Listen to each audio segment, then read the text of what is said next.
বিয়েতে আল্লাহর সাথে নাফরমানির তালিকা। বলা হলো নিজে গিয়ে মেয়ে দেখতে, আমরা শুরু করলাম সবাই মিলে দেখতে। বলা হলো মেয়ে দিনদার কিনা দেখতে, আমরা শুরু করলাম মেয়ে সুন্দর কিনা দেখতে। বলা হলো ছেলেকে দিনকে প্রাধান্য দিতে, আমরা শুরু করলাম ছেলের টাকা পয়সাকে প্রাধান্য দিতে। বলা হলো নিজের পছন্দ মতো মেয়েকে বিয়ে করতে, আর আমরা শুরু করলাম মানুষের মন রক্ষা করতে। বলা হলো মেয়েদের মতামত নিয়ে বিয়ে দিতে, আর আমরা শুরু করলাম নিজের ইচ্ছেতে বাধ্য করে বিয়ে দিতে। বলা হলো কম খরচে বিয়ে করতে, আর আমরা শুরু করলাম আনুষ্ঠানিকতার নামে টাকা অপচয় করতে। বলা হলো মসজিদে বিয়ে করতে, আর আমরা শুরু করলাম কমিউনিটি সেন্টারে শুটিং করে বিয়ে করতে। বলা হলো আল্লাহর সন্তুষ্টির জন্য বিয়ে করতে, আর আমরা শুরু করলাম নিজের স্বার্থের জন্য বিয়ে করতে। বলা হলো ছেলে পক্ষকে ওয়ালিমা করে মানুষকে খাওয়াতে, আর আমরা শুরু করলাম মেয়ের বাবার উপর জুলুম করে খাইতে।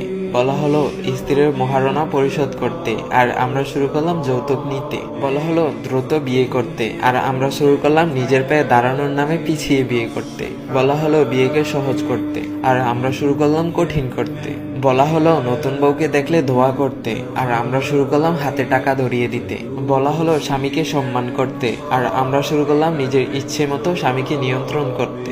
বলা হলো স্ত্রীকে ভালোবাসতে, আমরা শুরু করলাম শালীর সাথে মিশতে। বলা হলো স্ত্রীর সাথে সুন্দর করে কথা বলতে, আর আমরা শুরু করলাম দাসীর মতো আচরণ করতে।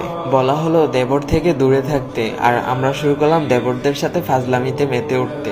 বলা হলো স্বামীর জন্য সাজতে, আর আমরা শুরু করলাম রাস্তার ছেলেদেরকে দেখানোর জন্য সাজতে। বলা হলো নিজের স্ত্রীকে পর্দায় রাখতে, আর আমরা শুরু করলাম তাকে নিয়ে বাজারে বেড়াতে।